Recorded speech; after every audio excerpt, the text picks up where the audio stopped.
നമസ്കാരം. കൗമാരക്കാരിലും കുട്ടികളിലും യോഗയുടെ ഗുണങ്ങൾ എന്തെല്ലാമാണ്?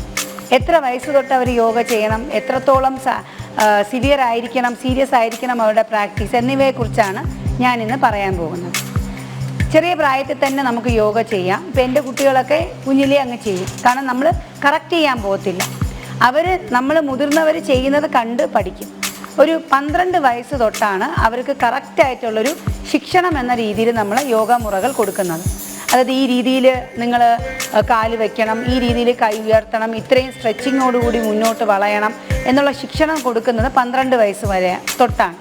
അതിന് മുന്നേ ഉള്ള കുട്ടികൾക്ക് കളി രൂപേണ അല്ലെങ്കിൽ മുതിർന്നവർ അവരുടെ അമ്മയും അച്ഛനും യോഗ ചെയ്യുന്നത് കണ്ടുകൊണ്ട് അവർക്ക് ചെയ്യാം. അവരെ ഒരു രീതിയിൽ നിങ്ങൾ കറക്റ്റ് ചെയ്യാൻ പോകരുത്. നമ്മൾ ഉദ്ദേശിക്കുന്ന രീതിയിൽ അവർ ചെയ്തില്ലെന്ന് വരും, കുഴപ്പമില്ല.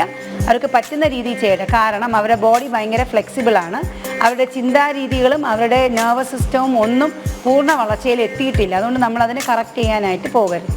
അവർക്ക് കൂടുതൽ പ്രാണായാമയും അതുപോലെ തന്നെ മുദ്രകളും ചാൻഡിങ്ങുകളും നമ്മൾ ഉൾപ്പെടുത്തി കഴിഞ്ഞാൽ അവരുടെ ഒരു വളരെ നല്ലൊരു പേഴ്സണാലിറ്റി ഡെവലപ്മെൻറ്റ് നമുക്കവർക്ക് ചെയ്യാനായിട്ട് സാധിക്കും.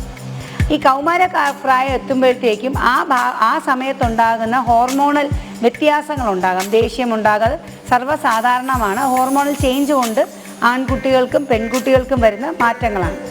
അപ്പോൾ ആ മാറ്റങ്ങളെ പ്രതിരോധിക്കുക എന്നുള്ളതല്ല, വളരെ നല്ലൊരു രീതിയിലേക്ക്, അതിനെ മെച്ചപ്പെട്ട രീതിയിലേക്ക് അവലോകനം ചെയ്യാൻ തന്നെ സ്വയം അവർക്ക് ഒരു അവബോധം ഉണ്ടാക്കാനായിട്ട് ഇത് സാധിക്കും. അപ്പം വളർന്നു വരുന്ന സമയമാകുമ്പോൾ 12 വയസ്സ് കഴിഞ്ഞ് കൗമാരഘട്ടത്തിലേക്ക് പോകുമ്പോൾ ഇപ്പോൾ പെൺകുട്ടികളാണെങ്കിൽ അവർക്ക് വേണ്ട രീതിയിലുള്ള പ്രാക്ടീസിൽ കോൺസെൻട്രേറ്റ് ചെയ്യുക. ആൺകുട്ടികൾക്കും അതിൻ്റേതായ റീപ്രൊഡക്റ്റീവ് ഹെൽത്ത് ഇമ്പ്രൂവ് ചെയ്യുന്ന രീതിയിലുള്ള പ്രാക്ടീസസാണ് കൗമാരക്കാർക്ക് കൊടുക്കേണ്ടത്. കുട്ടികൾക്കും കൗമാരക്കാർക്കും ഒരേപോലെ ചെയ്യാവുന്ന ഒരൊറ്റ പ്രാക്ടീസാണ് പ്രാണായാമ. അതുപോലെ തന്നെ ഒരു കുടുംബം മൊത്തത്തിൽ ഒരുമിച്ചിരുന്ന് പ്രാക്ടീസ് ചെയ്യുന്നതാണ് ഏറ്റവും ഭംഗിയും ഉചിതവും.